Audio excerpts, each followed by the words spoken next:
Sejam bem-vindos a mais um Chiledorcast. Eu estou aqui com meu parceiro Andrei. Bom dia, boa tarde, boa noite. E hoje estamos com o nosso famigerado, perfeito, A máquina, diretor Ivan. Bom dia, boa tarde, boa noite para todos também. Conteúdo atemporal. Ivan, você obviamente não tem como não conhecer o diretor Ivan dessa escola, mas para um desavisado, né? Alguém que bateu a cabeça e perdeu todas as memórias, por favor, olhe para aquela câmera e se apresente.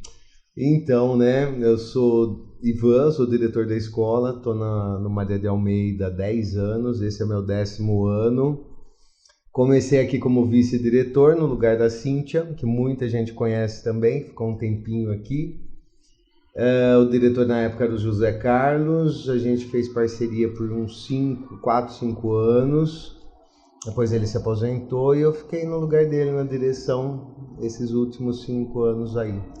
Ivan, ou diretor é muito senhor diretor, cara. Sem senhor, por favor. Sem senhor. É ruim, né, cara? A senhora Adriana quase bateu na gente. Falei, senhora, ela apertou minha mão. Falei, cara, senhora. Mas assim, e assim, uma das muitas coisas da qual a gente ainda vai poder conversar é o seguinte: diretor de escola. Você pensa logo em área da educação, né? Como tu foi parar lá, né? Para chegar em diretor de escola, tudo que veio antes disso, o que aconteceu, cara? Então, eu comecei saindo da faculdade, logo terminando a faculdade, eu ingressei numa escola privada, né? E concomitante com a escola estadual. Então, já são aí 27 anos de Meu Deus. Colégio estadual e fiquei 21 anos na privada.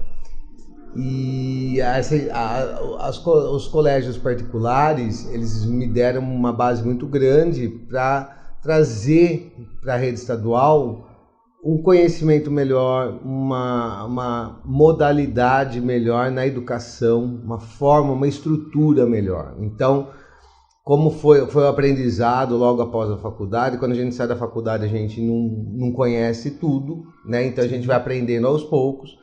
E a gente trouxe para o Estado isso. Comecei como professor, fiquei como professor no Estado uns 4, 5 anos. De quê?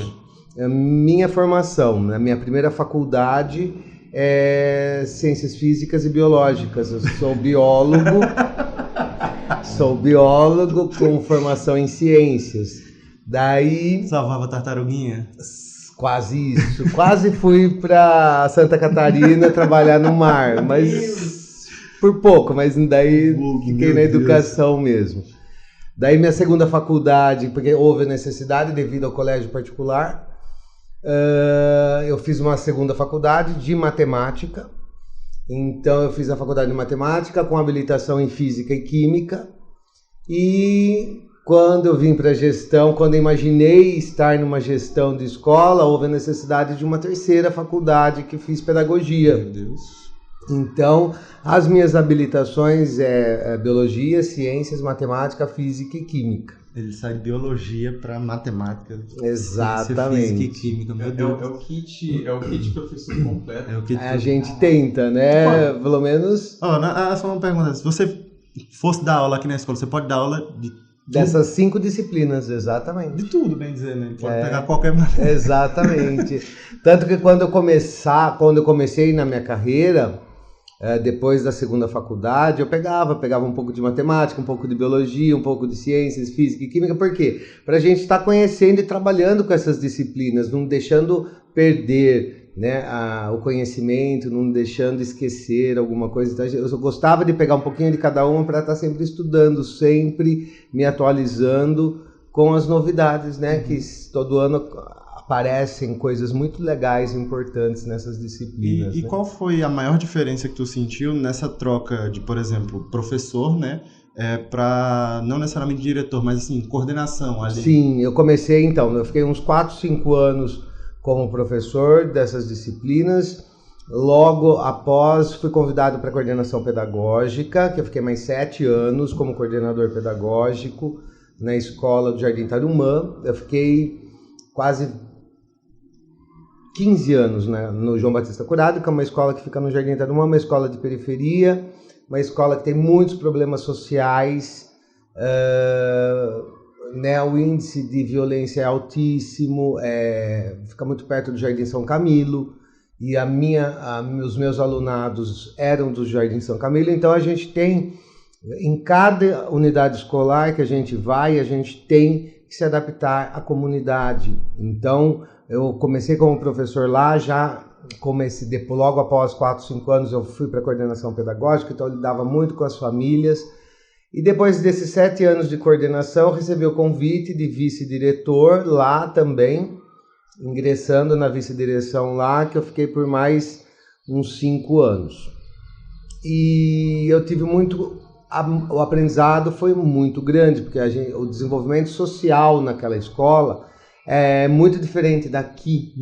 Porque aqui, quando eu vim para cá, no final de 2013, mais ou menos, eu conheci a comunidade e eu percebia que eu ainda comentava com o seu José Carlos, que na época o diretor, eu falei, nossa, essa escola existe, meu Deus do céu, comunidade tão boa, alunos tão bons. Pais presentes, né? Uma reunião. Pais presentes, alunos que dão valor para a educação, para os estudos, isso a grande maioria, 95% dos nossos 1.236 alunos valorizam, cultivam essa cultura da educação ser importante, né? A gente tem alguns professores que já falaram que você disse para eles assim, gente, os alunos do Chiledó são assim os melhores e vocês vão entender o porquê. E aí, assim, claro, você vai ter professor que passa por uma dificuldade ou outra, sim, mas a maioria, assim, fica até meio encantado, né? Vai, tipo assim, cara, não acredito o que tá acontecendo por causa disso que você tá falando, a comunidade, o pessoal. É diferenciado. É engraçado porque eu sempre falo, se vocês tivessem a oportunidade de conhecer eu falo para os pais, falei para vários pais aqui do Jardim Tulipas, né? Se vocês tivessem a oportunidade de conhecer outros bairros de Jundiaí, né? Bairros carentes, bairros que muitas vezes a gente percebia que os alunos iam para a escola para comer, porque eles não tinham comida em casa, eles não tinham a presença dos pais, muitos alunos envolvidos com o crime. E a gente tinha que lidar com isso, a gente tinha que tentar resgatar esses alunos, ajudar as famílias e desenvolver a parte pedagógica, tudo ao mesmo tempo. Então era muito difícil. Quando eu vim para cá, me senti no céu, falando sério, porque eu tinha tudo na minha mão, tinha a comunidade, tinha as famílias presentes, tinha os alunos maravilhosos que continuam. E eu tinha só que desenvolver a parte pedagógica. Então eu falei, meu Deus, eu tenho que ter um ótimo trabalho, uma equipe muito boa de coordenadores, de vice-diretores, para que os nossos índices sejam os melhores possíveis, porque eu tenho tudo na mão. Não é fácil, mas assim, você te permite trabalhar, né? No caso, você pode trabalhar com essa base que tem. Eu até me permite, o que eu ia falar era o seguinte, pra gente, tanto eu quanto ele, a gente vem de um sistema de ensino que é o pernambucano. Sim. O sistema de ensino, principalmente lá nas cidades interioranas, me fez dar muito valor ao que eu vi aqui, porque escolas públicas aqui têm a qualidade de uma escola particular, caríssima lá, entendeu? Melhora, inclusive, do que escolas particulares que você encontra lá. Então, quando eu vim pra cá e eu enxerguei, eu fiz Marina, a Marina é município, então ainda é mais, como é que fala? É uma coisa assim, de outro nível, a criançadinha.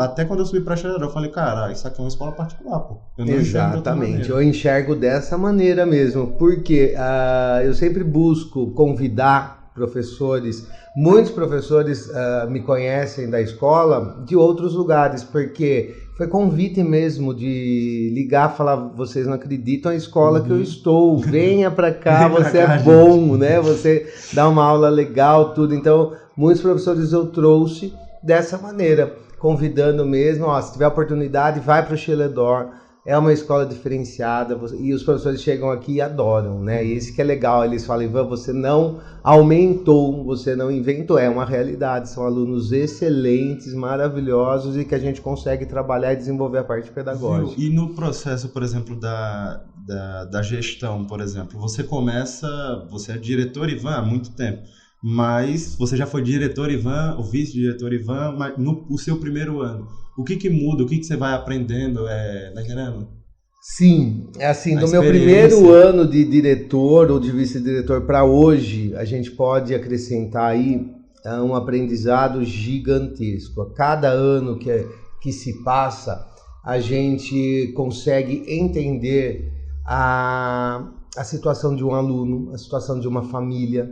Então, esse amadurecimento na questão social de um diretor é fundamental. Nenhuma família é igual a outra, nenhum aluno é igual ao outro, e a gente tem que lidar com isso, a gente tem que saber a situação de cada um.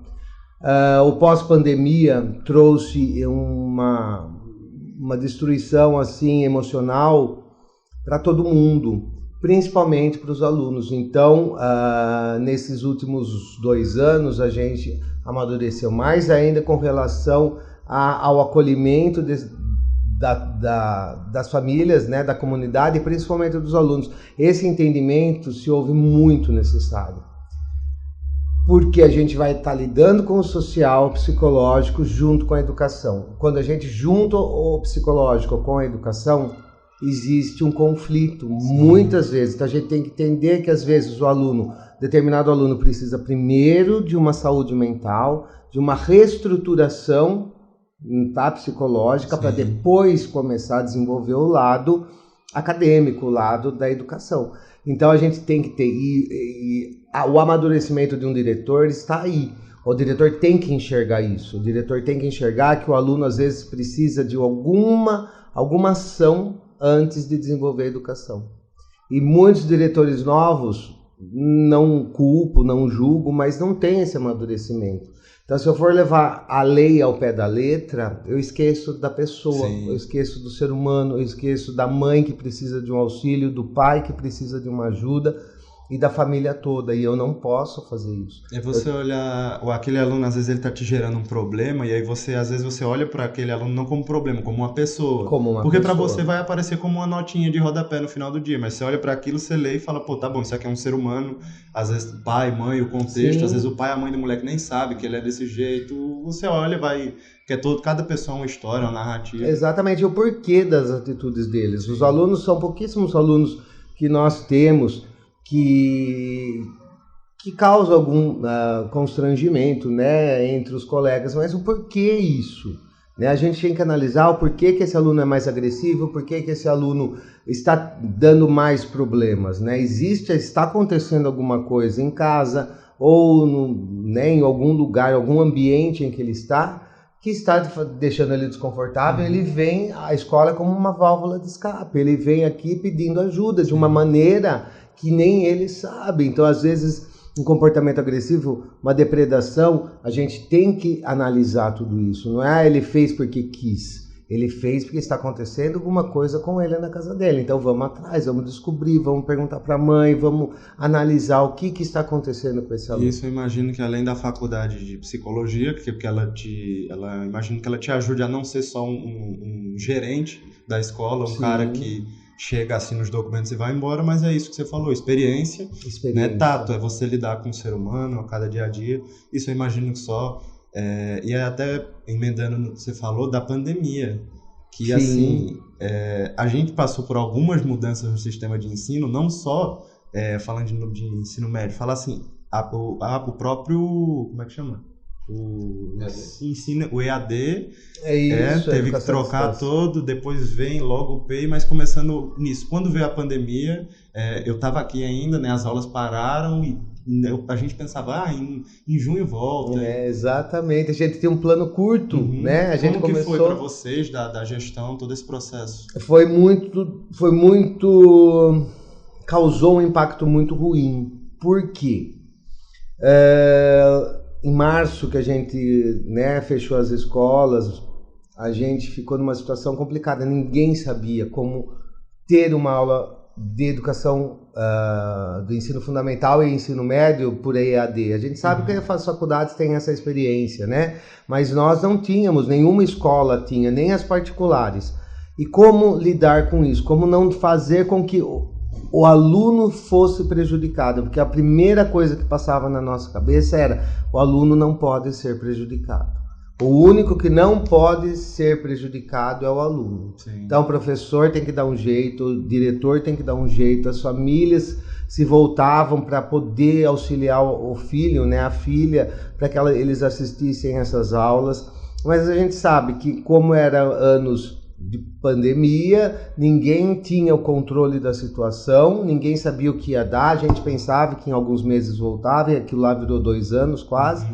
E como fica a cabeça desse aluno? Como fica a cabeça desse adolescente? Porque quando a gente fala de criança de 6º e 7º, a gente não pode pensar da mesma maneira de um adolescente Sim. de 9º, de 1º, de 2º, de 3º.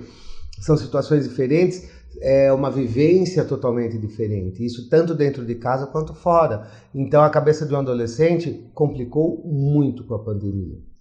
O medo, né? A depressão, doenças emocionais que apareceram, surgiram pós-pandemia. Então, como não ter o aluno 2 anos em defasagem? Essa foi a preocupação. Sim. Porque vocês, por exemplo, que estão no 3º esse ano passado nós tivemos presencial no 2º, mas vocês ficaram 1º e 9º em EAD. Vocês saíram de um 8º ano presencial em 2019, entraram no 2º ano aqui. E esse 9º e esse 1º? Onde fica, né? Para que não tivesse ficado para trás essa coisa. Por mais que nós fizéssemos as aulas EAD, por mais que foram online, não é a mesma coisa que o presencial. O aluno aprende muito mais aqui na escola. Até pelos próprios professores, porque assim, você tem professores aqui com 20 anos nas costas de sala de aula. E aí, às vezes, se você coloca ele na frente de uma câmera, ele não vai desempenhar da mesma maneira. E o que você faz com esse professor? Você joga ele fora? Exatamente. Entendeu? Uma professora Márcia da vida? Não, cara. Então, assim, e nós temos muitos professores com 20, 25 anos de magistério. E temos os professores novinhos, que para eles foram mais fáceis. Porque eles estão vindo de uma geração mais nova, que o contato da tecnologia foi muito fácil para eles, né? Mas eles, por outro lado, eles não tinham a experiência de um professor de 20 anos. Uma carga educativa, uma jornada pedagógica de um professor de 20 anos que é fundamental para um aluno, tanto do fundamental quanto do ensino médio. Porque o conteúdo pelo conteúdo a gente busca no Google. Né? Agora, quem explica da maneira que tem que ser? O professor que tem experiência, principalmente. Ou aquele professor que vai estudar, o professor novo, quem está começando. A gente tem muitos professores novos que buscam diariamente estudar como lidar, como dar aquela disciplina, como gerar aquela disciplina. Então, para o aluno é sempre um ganho, mas tem que ser no presencial. O EAD é bom para quando o aluno é maduro. Quando o aluno já tem uma certa idade, ele vai estudar por ele mesmo. Mas com criança a gente não pode. Você depende da proatividade daquele outro indivíduo. Uma coisa que eu queria até falar era disso, né? Essas micro crises, né? Que, tipo assim, podem explodir a escola. Uma pandemia, que nem aconteceu recentemente agora, né? Ameaças de massacre, até depredação de escola, que já aconteceu também, da escola ser roubada, de ser coisa... o que o diretor faz nesses momentos de crise para que a escola, por exemplo, não feche, não exploda, né? Nós temos muita orientação da diretoria de ensino, tanto dos supervisores quanto da dirigente. Então, logo que começa essa onda, como a onda do massacre, como a onda da depredação, a gente já entra em contato, a gente já se conecta com a diretoria, a gente já faz uma reunião urgente, eles passam todos os procedimentos legais que a gente deve desenvolver dentro da escola. É óbvio que tanto os pais quanto alunos e o diretor fica tenso, o diretor faz parte, é o principal ator aí nessa situação. Vocês como, né, tipo assim, você, diretor tá na ponta da lança muitas vezes, você que recebe essa pressão até de um órgão superior como diretoria de ensino, e é interessante para a gente saber, né, o que é fundamental muitas vezes nesse processo de como é que fala? De gerir essas pequenas crises. Eu imagino até por você já estar aqui na comunidade há muito tempo, ajude muito, porque você sabe como as pessoas se comportam. É o prefeito da cidade sabendo como o pessoal vai reagir para que não haja, tipo assim, nenhuma, né, discordância entre até a gestão da escola e a comunidade, a necessidade que se faz atual. Lógico. Primeiro que a gente pensa como pai, né? Porque além de diretor, esses 1.236 alunos que eu tenho, eu sou representante como um pai de todos eles. Então, o pai que está lá em casa de vocês, a mãe que está lá, quando chega até mim, a gente para e conversa, a gente fala, a gente comunga da mesma angústia, né? Porque quando tem um massacre, o que a gente pode fazer para proteger os nossos filhos, os nossos alunos? Então a gente pensa em muita coisa, né? Desde colocar grade, colocar fechaduras novas, limitar a entrada de pessoas. A gente faz reuniões muito longas para que as melhores soluções sejam a favor do aluno, sempre. Então, isso num massacre, por exemplo, ou mesmo em violências, em depredações, eu sempre falo, nos 10 anos que eu estou aqui, uma coisa que eu não admito entre os alunos é colocar a mão no outro, né? Brigas. Pôs a mão, a gente chama a mãe, a gente vai conversar com a família, porque a gente sabe o que leva uma briga. Às vezes, uma má intenção pode causar um dano irreversível. Então, isso eu sempre falo. Então, como pai desses 1.236, a minha intenção é proteger. Primeira coisa, sempre. Dar a liberdade, mas com responsabilidade. Todos vocês, os 1.236 alunos, sabem disso. Então, assim, o que eu puder fazer para o aluno estar bem, para o aluno vir para a escola feliz, estar bem aqui, emocionalmente, para poder aprender alguma coisa, a gente tem que fazer e eu vou fazer. Isso faz parte do meu lema, até eu me aposentar. Mas isso, a gente vai sempre por esse caminho, pensando em vocês em primeiro lugar, mas não só como aluno. Se um diretor vai para uma escola e foca em 1.000 alunos, 500 alunos apenas como alunos, né? Não dá assim, certo. Todo diretor, até os professores, ele é pai, ele é a mãe de alguém. E o filho dele está na escola e ele imagina que você como pai, você como diretor, você quer que os teus filhos vão para a escola e voltem. Exatamente. E voltem do mesmo jeito que saíram, seguros. Exatamente. Melhores, mais felizes. Né? Elogiando a escola, porque a gente fica um tempo muito grande aqui dentro. Se você vem para um lugar que você não gosta, que não é legal, que você não está afim de ficar 8 horas, 7 horas, no caso de vocês, é muito complicado. Né? Não há saúde mental que aguente. Uma coisa, você falou uma coisa muito importante que eu lembrei. A minha filha mais velha estudou aqui. Ela fez ensino médio à noite, ela fez primeiro, segundo e terceiro no noturno aqui. E até hoje, já faz alguns anos que ela sai, uns 5 anos mais ou menos, ela elogia muito a escola. E ela passou por colégio particular, porque quando eu dava aula no colégio particular eu tinha a bolsa dela, e ela fazia colégio particular lá. E ela fez todo o fundamental. Quando chegou no médio, ela falou, não, pai, eu vou pro Chiledor com você, porque você fala tão bem da escola, eu quero conhecer. Eu falei, legal, eu fiquei muito orgulhoso, porque eu falei, a gente fala a verdade em casa, e ela sabia como era a escola. Daí ela veio, ela adorou, fez os 3 anos, fez muita amizade aqui com várias meninas do Jardim Tulipas, até hoje tem essa amizade. Então é verdade, porque jamais, né? A gente jamais quer o mal do nosso filho.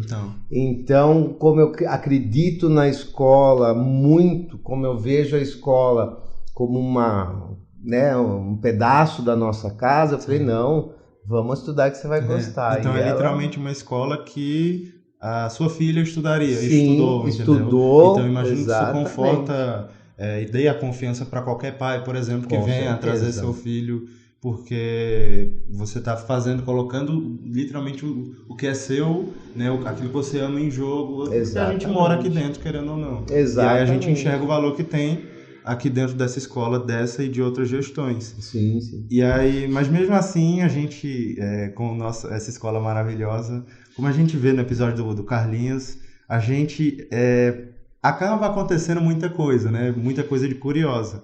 Cara, tu como diretor, vice-diretor, até na área da educação, tu já deve ter visto muita coisa. Muita coisa.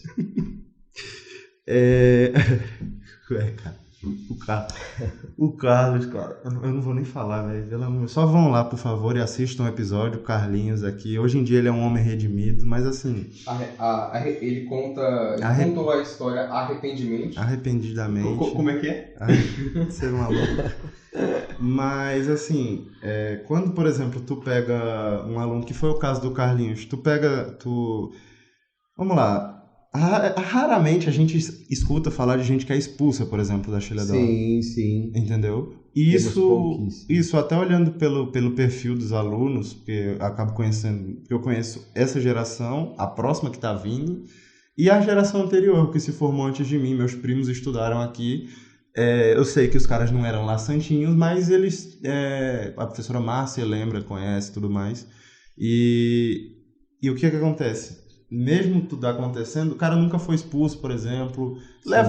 Termina o ano ali com 2 suspensãozinhas em casa, mas reflete, pensa. Exatamente. O que leva a direção, por exemplo, a não expulsar um aluno? A partir do momento que você olha pro cara, você fala, mano, tá, velho... Tá entendendo? Vocês olham pra isso assim de maneira pessoal, realmente, porque tem pessoa que vai conhecer o aluno. Sim. Ou é tipo assim, pô, cara. Ou por exemplo, eu pensava no início que era uma filosofia da escola, por exemplo. Eu pensava, não, eles não expulsam ninguém. E aí eu escutei, falou, tal mulher que foi, né, convidada a se retirar. Eu falei, tá, então os caras não estão pra brincadeira. Entendeu? Então, o que leva, por exemplo, vocês a não expulsar. Ou expulsar. Isso, né? Também. Né? É assim, nós temos a filosofia seguinte: a gente tem que dar todas as oportunidades possíveis para todos os alunos. Sim. Eu convivo com os alunos que, né, são mais quietinhos, os mais bonzinhos, como os alunos que são mais hiperativos, são mais agitados. E esses alunos, às vezes, causam depreda alguma coisa, quebra alguma coisa, ou são mais explosivos e acaba entrando em conflito verbal, né, ou até mesmo físico com outros alunos. Mas foi o que eu falei para você. O que traz isso para o aluno? Vamos primeiro pesquisar o que está acontecendo em casa, o que está acontecendo com esse aluno na rua, para a gente ver se a gente pode ajudar aqui dentro. Então a gente faz de tudo. Quando a gente chega no ponto de reunir um conselho de escola para decidir se o aluno será convidado a se retirar ou não, é porque a gente já fez de tudo possível para o aluno, mesmo com suspensões. É muito bom, convidado a se retirar. Né? A gente usa esse termo que é mais específico. Mas o que acontece? Quando a gente chega nesse ponto, a gente pensa, por incrível que pareça, também no aluno.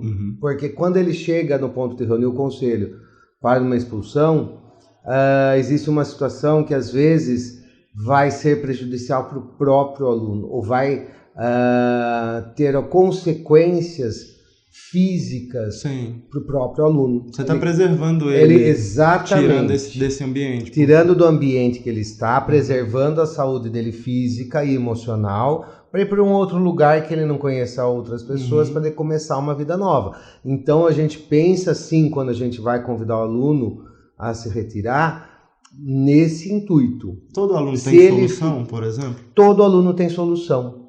Todo aluno tem solução. Basta ele querer também, né? Porque os pais querem. Os pais são os primeiros que querem que um aluno melhore, que o aluno se integre na comunidade escolar, que o aluno seja estudioso e tenha boas notas. Sim. Ponto final. Depois, professores e o diretor. É o principal que quer essa evolução de todos os alunos. Sim. Agora, se o aluno não quer, aí não tem como fazer. Né? O aluno vai fazer de tudo para ir contra esses ideais dos pais, contra o ideal da escola. Aí complica um pouco, mas todos os alunos têm essa possibilidade. Porque assim, a escola, né, até fazendo um paralelo, é uma sociedade onde a gente vive. Sim. O diretor, assim, as medidas de disciplina, elas são, né, o que mantém a ordem, teoricamente. Exatamente, A regra está ali para suprir a falta de bom senso. E aí o que acontece? No caso, quando tem que... Não, vamos lá, vou ser específico, que é o seguinte. Chega num ponto que às vezes o aluno está desrespeitando regras da escola, e aí cabe essa interpretação, por exemplo, minha, que na minha opinião chega um momento que eu falo, cara, esse cara, ele está demonstrando para a escola que ele não respeita as regras. Isso, as regras. E essas regras, a gente chegou no consenso que aquelas são as regras que a gente deveria seguir. Então, se ele não segue, né? Eu imagino que ele tenha que ser, muitas vezes, excluído da nossa sociedade, já que ele não respeita esse ponto, né? Então, mas aí a gente demonstra para eles, Cauã, que essas regras são as melhores para os alunos, não é para o diretor, não é para o professor, não é para os pais, é para os alunos. Sim. Então, se existem essas regras, é para que haja uma qualidade de ensino de boa para excelente, que é o que a gente quer. E se ele não consegue, né, seguir essas regras, isso acontece depois de várias advertências orais, depois advertência escrita, depois suspensões. Aí a mãe vem, porque toda suspensão a mãe tem que vir conversar com a gente para ver se a gente consegue fazer com que esse aluno entenda. Então, isso existe em muitas etapas. Até que chega uma hora, muitas vezes, 80% das vezes em que o aluno saiu da escola por não conseguir cumprir as regras, foi porque a mãe tirou e falou, Ivan, não aguento mais vir aqui de tanta... Ele não quer mais, ele não segue as regras, ele não gosta das regras, eu vou ter que tirar ele da escola. A mãe acaba transferindo. Lógico, isso foi muito poucas vezes, né? Graças a Deus, a maioria, né? A grande maioria sabe que as regras são as melhores, sabe que a gente faz isso pela educação, pelos índices que vocês demonstram nas provas externas, né? Que são, nossa escola, graças a Deus, está lá em cima, bateu muitas escolas famosas de Jundiaí, então e só temos essas metas porque os alunos são excelentes. Aqui é uma das melhores escolas. É uma das melhores, dentro da capital, os nossos índices são os melhores. Mas a gente só consegue isso com organização, né? Com responsabilidade. E quem que vai organizar a escola? São as regras do regimento escolar. É um ecossistema que se retroalimenta. Os alunos também, os professores, a coordenação, todo mundo funcionando em uma harmonia. Até as tias de corredor, um abraço pro Paulo aí, aquele gostoso. Então, assim, tudo isso que gera faz essa rodinha da escola girar. Em todos esses anos de gestão de escola, muito se fala, por exemplo, nesses passeios, em bebedouro aqui, bebedouro ali. Como que é, né, você ter que fazer esse malabarismo, por exemplo, financeiro para fazer uma escola funcionar? Pois é assim que funciona. O governo federal e o governo estadual, eles mandam o dinheiro para as escolas, né? E essa chama verba.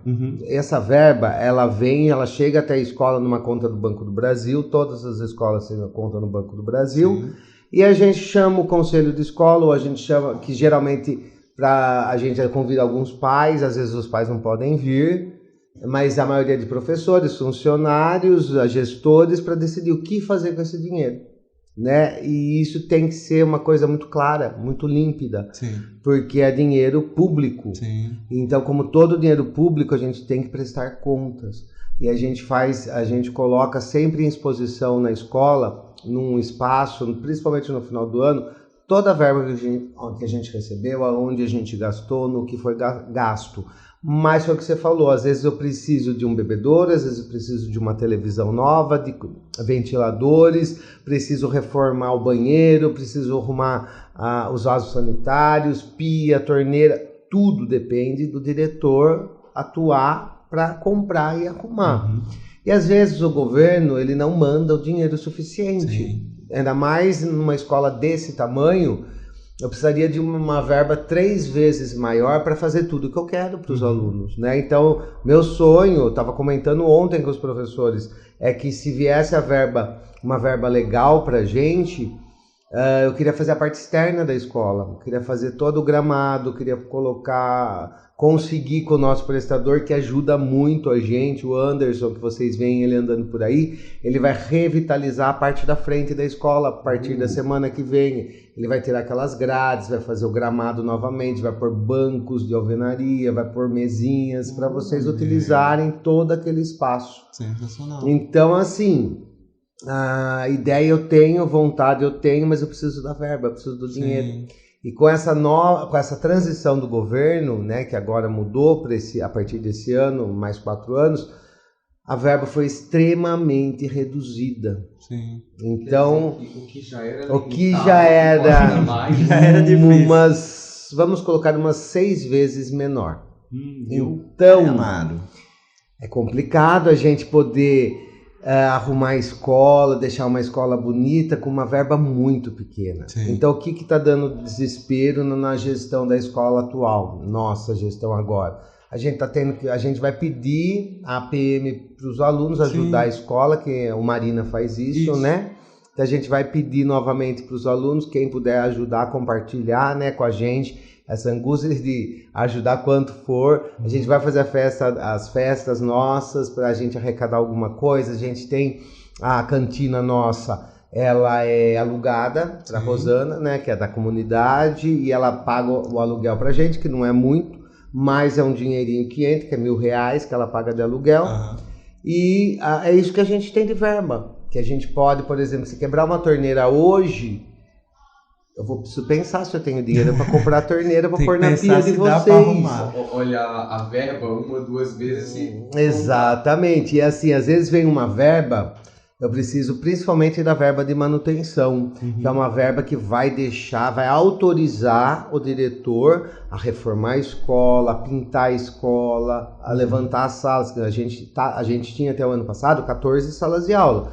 Hoje nós temos 20. Então, da onde saíram essas 6 salas? Eu tive que conversar muito com o meu prestador, falar assim, viu, faz um preço, eu preciso de mais 6 salas. Então, foi um sufoco para levantar. Mas só levantar também não dá. A gente tem que pintar, a gente tem que pôr televisão, tem que pôr os ventiladores. Então, a angústia dos pais e dos alunos no calor, com aqueles ventiladores que às vezes não dava conta, a sala não estava pronta. Então é uma angústia muito grande do diretor também, muito grande, porque a gente quer ter uma sala linda para vocês, mas eu preciso de verba, eu preciso de dinheiro, eu não posso gastar sem ter dinheiro, né? Então e tem algumas verbas que eu não posso, às vezes vem verba só para pedagógico, então eu tenho que gastar com livro, eu tenho que gastar com produtos de tecnologia para computador, a parte pedagógica mesmo, né? Então, eu não consigo gastar com a manutenção da escola. Então, o governo, às vezes, ele causa um desconforto na gestão escolar, porque ele não imagina. Eu acredito, nós, como diretores, numa reunião que teve a semana passada no Ana Paz, na escola Ana Paz, a gente chegou à seguinte conclusão: o governo ele não sabe como funciona uma escola, o que a escola precisa, o tamanho das escolas. E que cada escola também é de uma história diferente. Então, eu imaginando que o governo já manda esse dinheiro com direcionamento correto, às vezes a escola não precisa daquele dinheiro naquela área. Cauã. Então você acaba tendo que, você poderia realocar esse recurso de outra maneira. Coisa que às vezes eu não posso fazer. Eu não posso trocar a verba para outra, porque o governo quer que eu gaste naquilo. E eu tenho que prestar que eu gastei naquilo. Mas quem sabe da sua escola é você que está aqui todo santo dia. Exatamente. Então, assim, temos a quadra, agora temos 2 quadras, né? A quadra de cima, que é do Clink. Vocês estudaram no Clink? Não, graças a Deus. Meus irmãozinhos fizeram lá, ano que vem ele está aqui. Então, assim, que legal. É geração. O Clink, a quadra do Clink é nossa, né? Do estado. Então, essa semana eu vou conversar com a Flávia, diretora do Clink, para a gente entrar num acordo, mas eu preciso reformar essa quadra. A quadra é um cimentão. Como que eu vou colocar meus alunos no sol lá? Entendeu? Como que eu vou colocar meus alunos na chuva? Então eu preciso refazer o cimentão, preciso cobrir a quadra, fazer arquibancada, colocar gol, colocar cesta, colocar um monte de coisa. Isso que me cobraram, eu fiz um orçamento. Eu falei, vamos fazer um orçamento para ver quanto que eu vou gastar só na quadra. Por baixo, R$300 mil. Então, a gente fica assim muito triste porque a gente gostaria muito de fazer. Daí eu fui por outro meio. Fiz uma reclamação na ouvidoria do federal, do governo federal, pedindo a intervenção FDE. É um órgão federal. Sim. Que ele ajuda para você ter uma ideia. Uma vez eu pedi pra cá mesmo, logo que eu entrei, já faz quase 10 anos, eu tô esperando ainda. Então... Graças a Deus demorou muito. Né, e ainda não veio, mas assim, Demorou a gente pede, a gente faz de tudo possível, a gente usa todos os meios, a gente usa todos os canais para deixar a escola mais... O meu sonho é sair daqui, o dia que eu sair daqui, a escola esteja perfeita, com tudo que os alunos gostam, precisam para uma boa educação, para uma educação de qualidade e que tragam a parte da casa deles aqui e vivam aqui como se estivessem dentro. Você não tem de essa casa. ambição de virar um quadro ali naquela parede, por exemplo? Não seria legal? Pô? Um quadro... virar um quadro ali na frente. Não tenho essa ambição, não. Eterno diretor de banco, que Deus o tenha. Porque assim, né, eu falo isso porque seria legal, porque se tá lá, é porque tu teria feito algo, teria ficado eternizado na escola, um legado, entendeu? Entendi.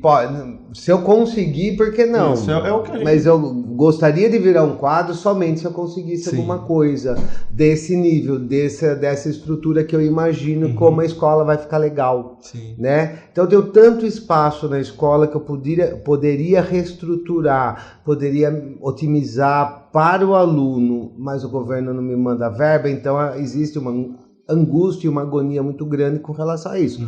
Mas a gente luta para não deixar cair a educação, não deixar cair a parte pedagógica, conhecimento que vocês vão precisar para a vida, vão precisar para as faculdades, vão precisar para a indústria. Então isso a gente não pode deixar cair nunca. A parte física a gente corre atrás, mas a parte cultural de vocês a gente jamais pode deixar cair. Então isso eu falo muito sério com os meus professores, com os meus coordenadores, que eu não admito uma aula mal dada, principalmente a partir desse ano que nós estamos numa escola integral, a gente tem que ser modelo, como a gente sempre foi. A dirigente uma vez falou isso para mim: Ivan, eu confio em você. Então eu não posso deixar a minha chefe, né, que é ela, falar assim, pô, você confiou em mim, a escola não está sendo legal, a escola não está dando qualidade. Então eu quero, a conversa nossa desde fevereiro o aluno em primeiro lugar, o aluno na educação, a qualidade no ensino em primeiro lugar. A parte estrutural a gente corre, o diretor se vira, a gente faz festa, a gente, né, porque eu preciso ter um dinheiro para sempre deixar pelo menos banheiro em ordem para vocês, deixar torneiras, vasos sanitários, pelo menos isso eu tenho que deixar em ordem. O embelezamento da escola eu vou correr atrás, mas a parte pedagógica jamais deixar. Uma coisa que a gente falou pouco, mas eu acho até que é bem importante, foi o integral, que tipo assim, que é uma pancada. Todas as escolas aqui de São Paulo começaram a trocar para integral. Você tem até um fluxo migratório de alunos que saem, vão, querem ir para a noite. Como que é para a própria gestão da escola? Então, olha só, a gente até comentou, né? Saiu da pandemia, 2022 nós éramos uma escola parcial, vindo de uma pandemia, agora viramos escola integral. Então, assim, foi uma mudança atrás da outra. E conhecimento a gente corre atrás. Novo ensino médio nesse meio. Novo ensino médio, itinerário formativo, né? Novotec, o colégio profissionalizante. Então, assim, é complicado porque a comunidade, para o ensino fundamental de 6º ao 9º ano, eles adoraram a ideia das crianças estarem das 7 às 4. Perfeito. Tá dando muito certo, os pais estão gostando muito, já muitos pais vieram me elogiar, graças a Deus, pais dos alunos do fundamental. O médio a gente já sabia do horário ruim, não são só vocês que não gostam. Nós diretores, vários gestores, também fomos conversar com a diretoria de ensino sobre esse horário. É que depende do governo. Né? Mas a gente entendeu que esse governo do FEDER, ele vai dar uma mexida nisso, tá? Então a gente vai ter, eu acho que para o ano que vem vão vir mudanças com relação a uma coisa que é que ninguém gostou, que é o horário. Das Horário. 2h30 das 2h30 às 9h45. O horário da noite está como também? O da noite é das 19 às 23. A nossa escola, que tem o parcial noturno, Sim. é das 19 às 23. Não mudou. Não mudou. Mas o horário da PEI do Da ensino PEI. médio em todas as escolas do estado inteiro, não é só É de que esse Rio horário Verde. não existia, né? Não Tipo existia. Assim, era 7 às 4. Exatamente. Um adolescente que nem vocês tem 16, 17 anos, é isso? Muitos começam no primeiro emprego, muitos fazem cursos, muitos têm ocupações de gente adulta já. Sim. E como vai ficar numa escola das 2h30 às O dia 9h45? inteiro. Mas também fica impossível você colocar a criançada para fazer esse horário das 2 às 10. Exatamente. Porque aí você vai botar um monte de criança para sair À na rua noite, 10 horas da noite. 10 horas da noite, impossível. Entendeu? Jamais, né? E a gente não teve essa opção também. Isso já vem pronto do governo. Criança faz das 7 às 4 e os adolescentes das 2h30 às 9h45. Concordo com os pais, concordo com os alunos. Sou super a favor de a gente fazer essa mudança. Faço os pedidos para São Paulo, para a SEDUC.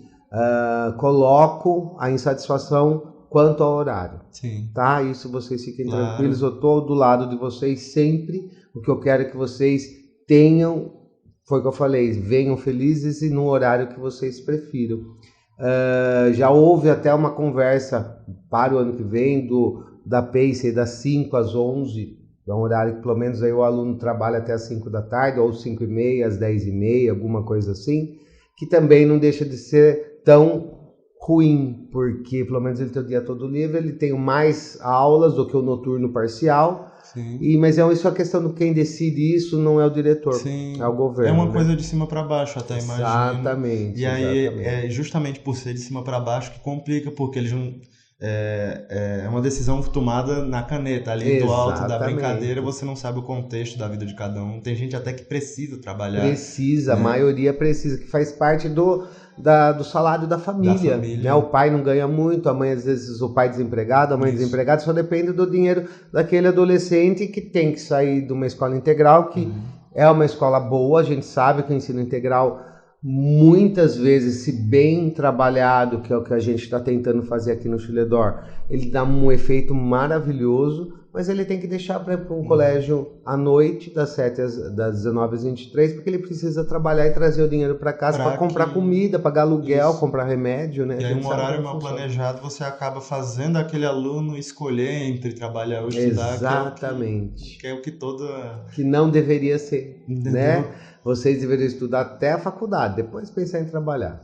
O mundo ideal, às vezes, não vem a acontecer. Então, você, ou até a gente, tem que saber gerenciar isso, tem que manejar para que, na medida do possível, a gente possa trabalhar. Exatamente. A gente tem que... E lidar com as pessoas é complicado, porque, na minha posição, o que eu gosto, que para mim é muito gratificante, é que todos saiam bem, felizes. Sim. Tá? Então, quando uma mãe, um pai, um aluno traz uma situação ruim, eu tento resolver aquilo, eu quero resolver aquilo da melhor maneira possível. Às vezes foge do meu controle, da minha possibilidade, eu fico se sentindo impossibilitado, inválido naquilo. Sim. Isso me deixa muito ruim, como diretor. Eu sei que muitas vezes eu não consegui, mas eu tentei, então a gente tem que tentar. O diretor não pode ser ausente, o diretor não pode fechar os olhos, o diretor não pode deixar passar uma situação. Ele tem que estar presente, eles têm que estar com as mãos estendidas para a família e para o aluno, sempre, em qualquer que seja o problema, em qualquer que seja o conflito. E esse é o diferencial, porque o diretor, pelo diretor eu tenho um monte, mas um diretor que tem um olhar íntegro para a resolução daquele problema que para a família é muito grave, se eu consigo resolver, aquilo lá para mim é muito gratificante. Isso sim define um bom diretor. Não sei, tomara que Boa, seja, mas pelo menos é a minha vontade. Bom, Ivan, muito obrigado. Eu que cara. agradeço, foi muito bom, Boa, Perdão, André. foi obrigado. muito bem. Perdão aqui. te alugar por tanto tempo. De jeito né? nenhum. O teu tempo. A gente poderia A ter essas gente- conversas sempre, porque Muita gente vai ver, vai ouvir, muita gente não sabia, muita gente vai aprender, muita É o gente nosso vai conhecer. cotidiano aqui também, então isso vai espalhando para nossa comunidade, às vezes Isso. até fura a bolha muitas vezes. Exatamente. E o pessoal acaba importante. vendo a realidade. Tem aluno de outra escola já querendo vir, tem muita Ah gente. lá, Mas aí a gente exatamente. traz os nossos primeiro. Primeiro o diretor, E primeiro... colocar aqui a minha grande satisfação de tê-los aqui, desse trabalho de vocês, que é maravilhoso. Vocês são alunos exemplares, então assim, o diretor Ivan e a pessoa Ivan espera que vocês, tenho certeza, vão ser muito, muito compensados lá na frente, como adultos, como pai de família, como responsáveis, porque vocês já estão fazendo um trabalho lindo. Então imagine daqui a alguns anos, né? Vocês vão ser muito vitoriosos. Então parabéns. Limite, limite. Exatamente. Tá? Parabéns mesmo, tá? Obrigado, Ivan. Sensacional episódio. Mais um maravilhindo. Ai, eu agradeço a todos que ficaram até aqui e até uma próxima. Tchau, tchau. Obrigado. Tchau, pessoal.